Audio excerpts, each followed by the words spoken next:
자, 오늘은 신인문학상에 대해서 한번 알아보겠습니다.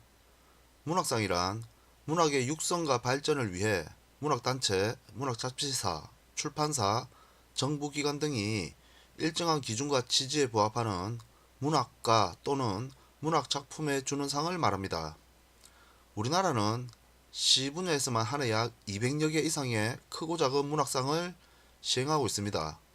그리고 국내 문학상의 경우에는 본상과 신인상을 병행하여 수여하는 경우가 많습니다.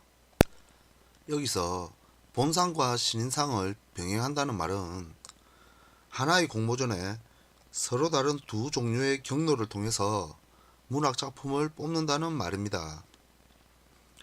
가령 목포 문학상 공모전의 경우에는 목포 신인상을 병행해서 뽑고 사계 김장생 문학상의 경우에도 사계 김장생 신인 문학상을 병행해서 뽑습니다. 여기서 김장생 문학상, 목포 문학상이 본상이라면 목포 신인상, 김장생 신인 문학상이 신인상에 해당되는 것입니다.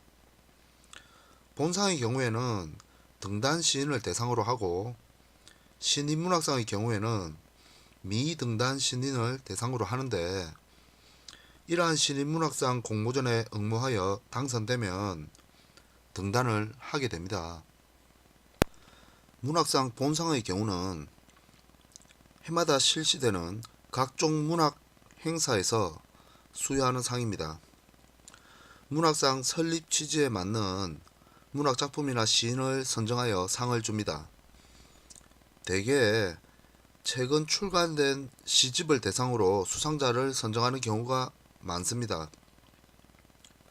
본상을 받은 역대 수상자들은 주로 잘 나가는 중견 시인이나 원로 시인들이 많습니다.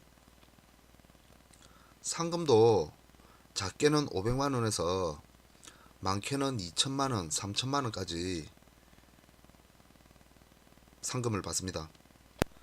본상의 경우는 저도 아직 받아본 적이 없고 지금 이 유튜브 동영상을 듣고 계신 분들께서도 아직은 해당 사항이 아닙니다.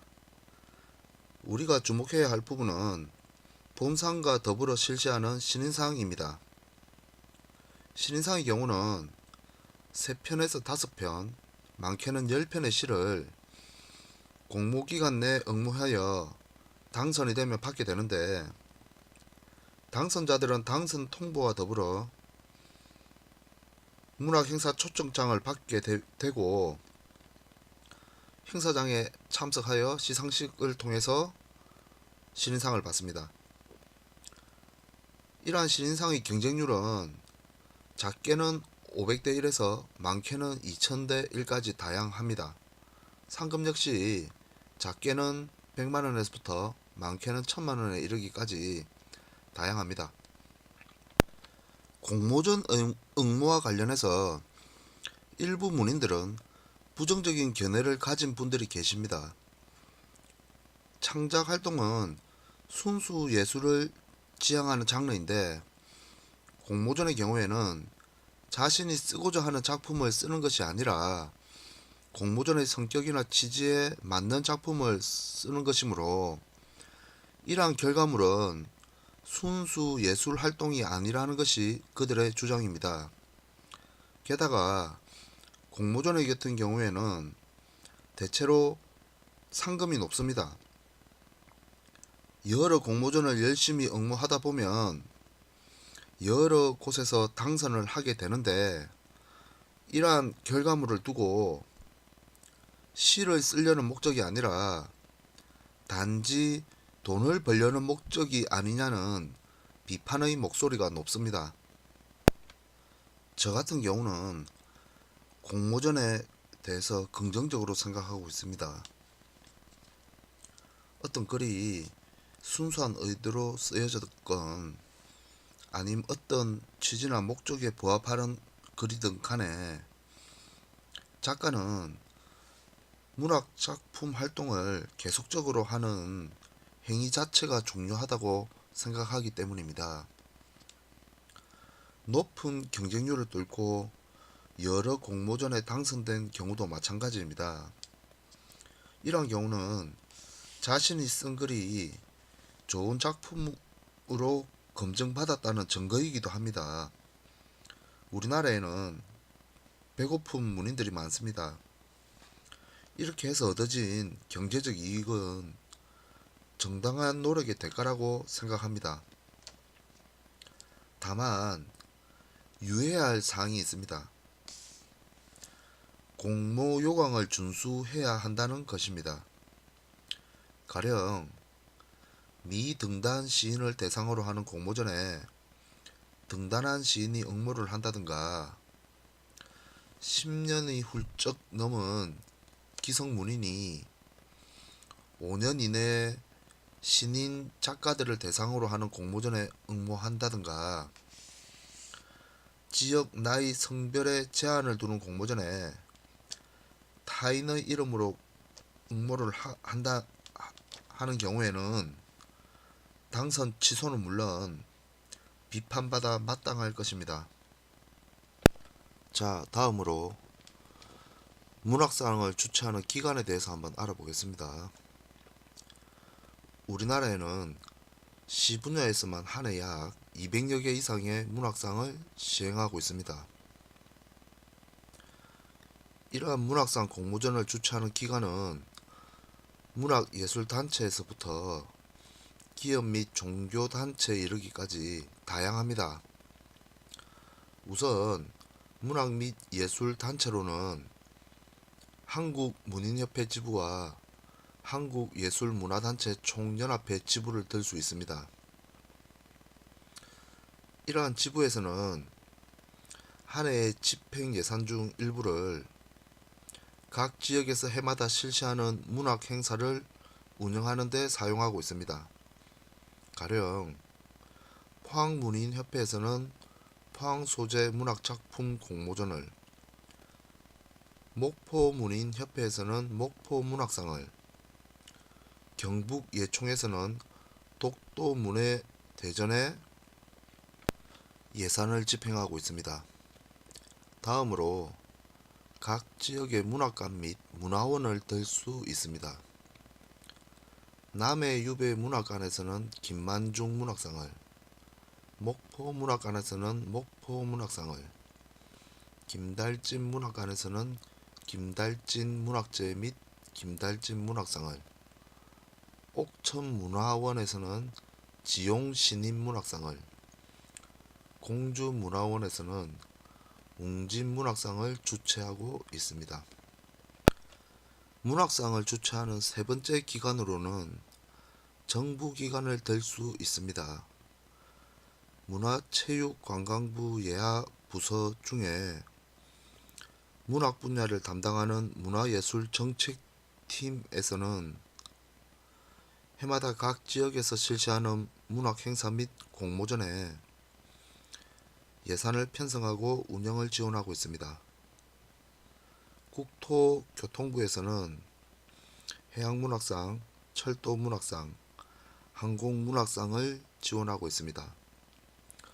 보훈처에서는 보훈문예 작품 공모전을, 산림청에서는 산림문화작품 공모전을, 광역시군구에서 함양군에서는 지리산 문학제를, 하동군에서는 토지문학제를 지원하고 있습니다.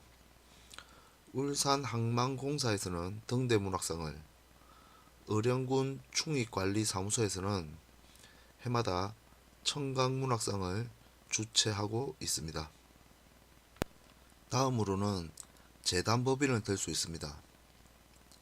제주 4.3 평화재단에서는 제주 4.3 문학상을, 5.18 기념재단에서는 5.18 문학상을, 전태일 재단에서는 전태일 문학상을, 해양문화재단에서는 해양문학상을, 남성문화재단에서는 가을문예 작품 공모전의 일환인 진주 가을문예를 해마다 10월달에 시행하고 있습니다. 다섯 번째로는 기념사업회 및 운영위원회를 들 수 있습니다. 김유정 기념사업회에서는 김유정 신인문학상을, 시문상록문화재 집행위원회에서는 시문문학상을, 오장환 문학상 운영위원회에서는 오장환 문학상을, 토지문학재 추진위원회에서는 평사리 문학대상을 해마다 시행하고 있습니다. 여섯 번째로는 출판사 및 신문사를 들 수 있습니다. 우리나라 출판사 중 일부는 특정한 유명 시인들의 업적 및 시인 정신을 계승하기 위한 문학상을 제정하여 매년 운영해 오고 있습니다. 민음사에서는 김수영 문학상을, 창비에서는 백석 문학상을, 문학사상에서는 소월시 문학상을 운영해 오고 있습니다. 강원 도민일보에서는 김유정 기념사업회와 함께 김유정 신인문학상을, 부산일보에서는 해양문화재단과 함께 해양문학상을, 동양일보에서는 옥천문화원과 함께 지용신인문학상을, 영남일보에서는 구상시 문학상을 해마다 시행해 오고 있습니다. 마지막으로 기업 및 종교단체를 들 수 있습니다. 동서식품에서는 동서커피 문학상을, KTNG 복지재단에서는 KTNG 문학상을, 그리고 최근에는 대한불교 조계종 총무원에서 1027 범람문예 공모전을, 대한건설협회에서 건설문학상을 시행해오고 있습니다. 문학상 공모전을 주최하는 기관은 공모전을 독립적으로 시행하는 곳도 있지만 대부분은 여러 기관들의 상호 교류 및 협조하에 이루어지는 곳이 많습니다. 공모전은 공모전의 특성상 작품 주제를 자유 주제로 해서 제출하는 것보다는 공모전을 주최하는 기관의 취지나 목적에 맞는 작품을 요구하는 경우가 많습니다. 그러므로 이때 한 가지 유의해야 할 것이 있습니다. 특정한 주제에 국한된 작품을 요구하는 공모전에 응모할 시 아무리 완성도가 높은 작품이라도 다른 공모전에 응모할 수 없다는 사실을 염두에 두어야 할 것입니다. 우리나라는 곳곳마다 공모전을 시행하는 곳이 너무 많습니다. 이 말은 해마다 다시 생겨나는 공모전이 많은 만큼 사라지는 공모전도 많다는 것입니다. 한 해 두 해 시행하다 사라지는 공모전보다 가급적 공모전이 지속적으로 유지되는 곳 위주로 응모를 해서 당선 뒤에도 자신의 작품이 두고두고 회자되어야 할 것입니다. 자, 다음으로 공모전 당선 전략에 대해서 한번 알아보겠습니다. 첫 번째, 좋은 작품은 결코 기대를 저버리지 않습니다. 시를 쓰다 보면 의도치 않게 만족스러운 작품이 완성되기도 합니다. 이러한 작품은 언젠가는 빛을 발하게 됩니다. 저도 공모전에 서너 번 당선 경험이 있습니다. 그러나 제가 의도한 것보다는 의도하지 않은 곳에서 당선된 경우가 더 많습니다. 공모전 경쟁률이 워낙 높다 보니 A라는 공모전에서는 심사위원의 눈에 띄지 않았지만 B라는 공모전에서는 심사위원의 눈에 띄게 되어서 당선된 경우가 그것입니다. 그러므로 본인에게 좋은 작품이 있다면 공모전에서 한번 떨어졌다고 실망하지 말고 끊임없이 도전하다 보면 결국 당선을 하게 됩니다.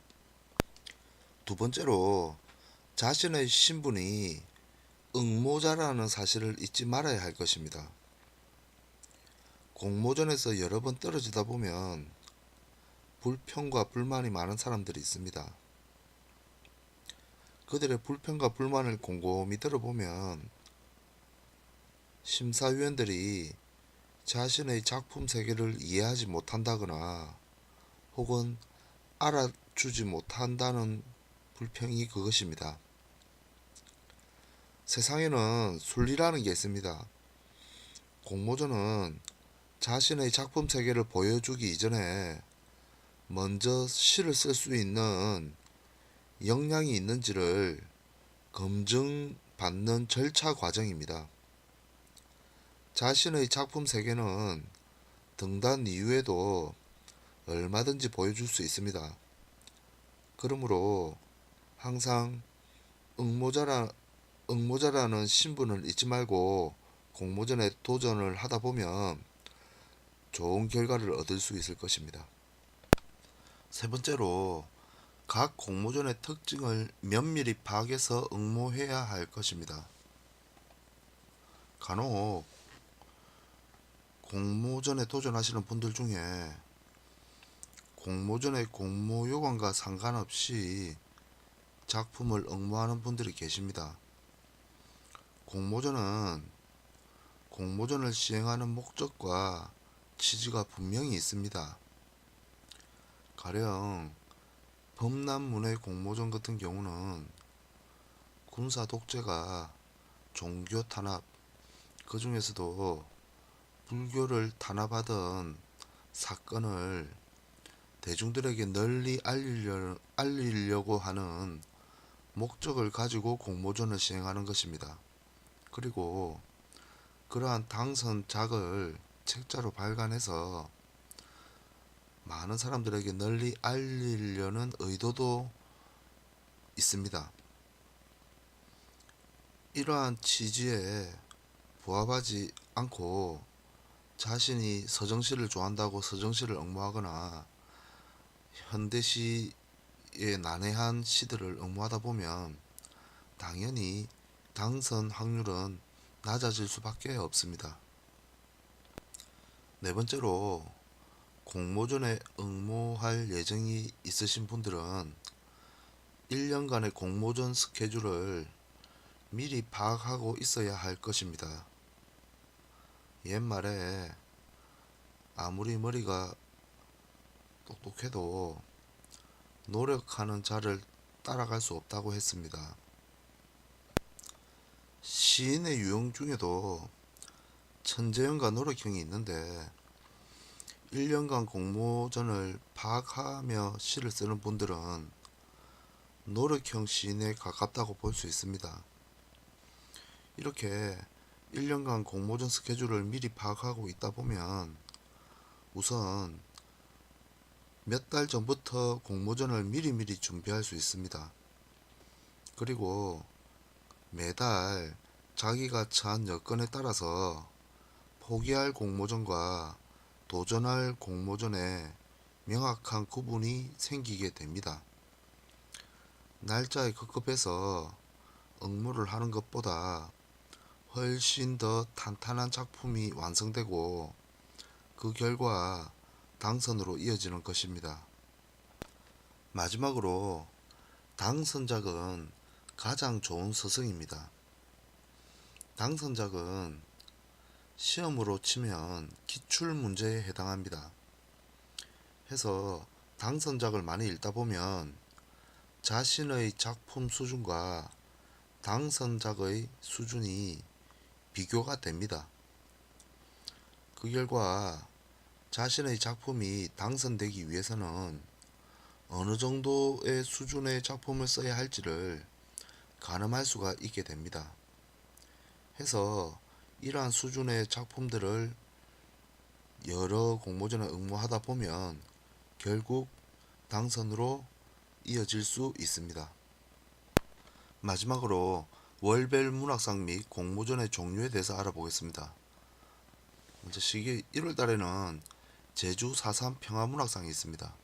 3월에는 5.18 문학상, 4월에는 공무원 문예대전 지용 신인문학상, 5월 상춘공 문학제 문화작품 공모, 책나라 군포 신인문학상, 6월 항공문학상, 김만중 문학상, 한국해양문학상, 7월 전태일문학상, 사모레톱 문학상, 해양문학상, 산림문화작품 공모전, 청강문학상, 시문문학상, 정남진 신인시문학상, 8월 김유정 신인문학상, 낭만문학상, 등대문학상, 목포문학상, 신석정 촛불문학상, 수주문학상, 복숭아문학상, 9월 김수영문학상, 오장한 디카지 신인문학상, 보험문예작품 공모전, 10월 동서커피문학상, 포항소재문학작품 공모전,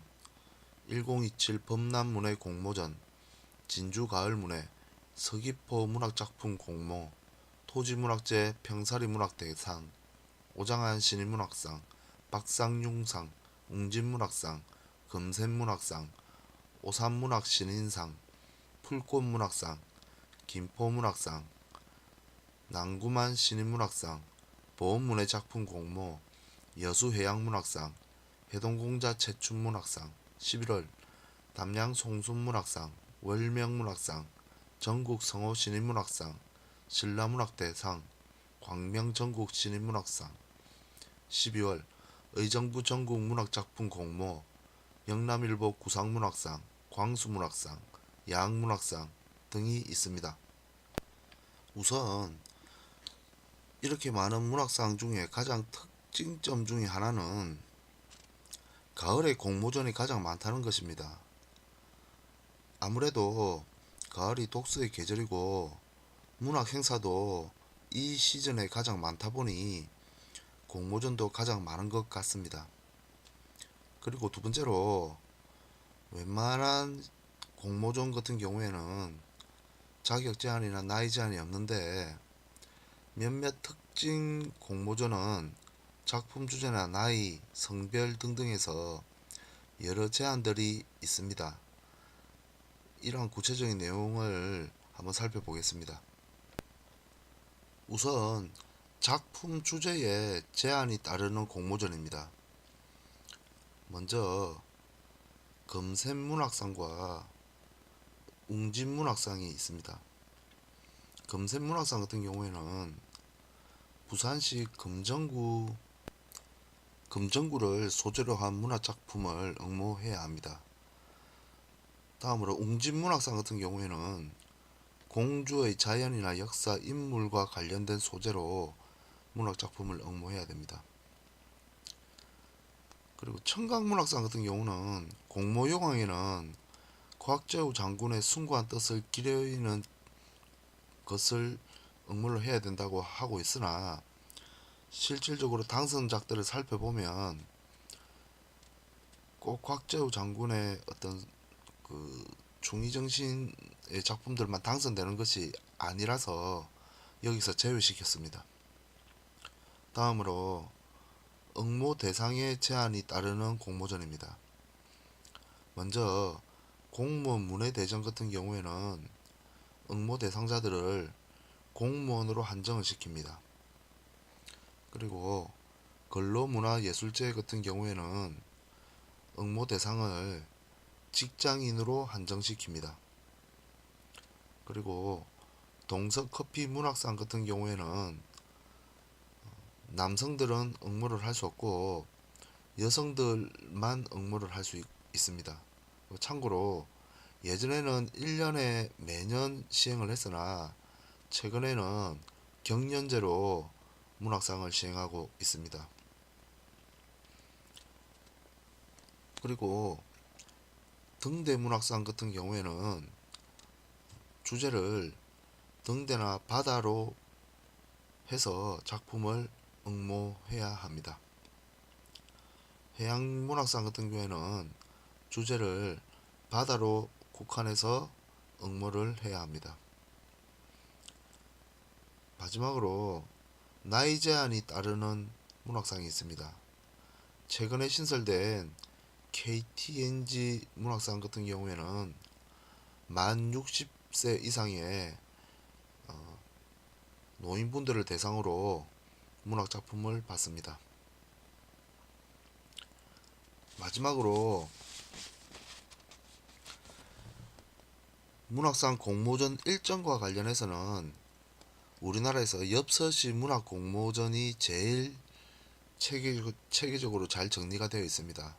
그리고 당선작을 보고 싶을 때에는 다음 카페 신춘문예 공모나라가 체계적으로 잘 정리되어 있으니 필히 여기에 가입을 하셔서 많은 도움을 받으시기 바랍니다. 이상으로 신인문학상과 관련된 유튜브를 마치겠습니다. 감사합니다.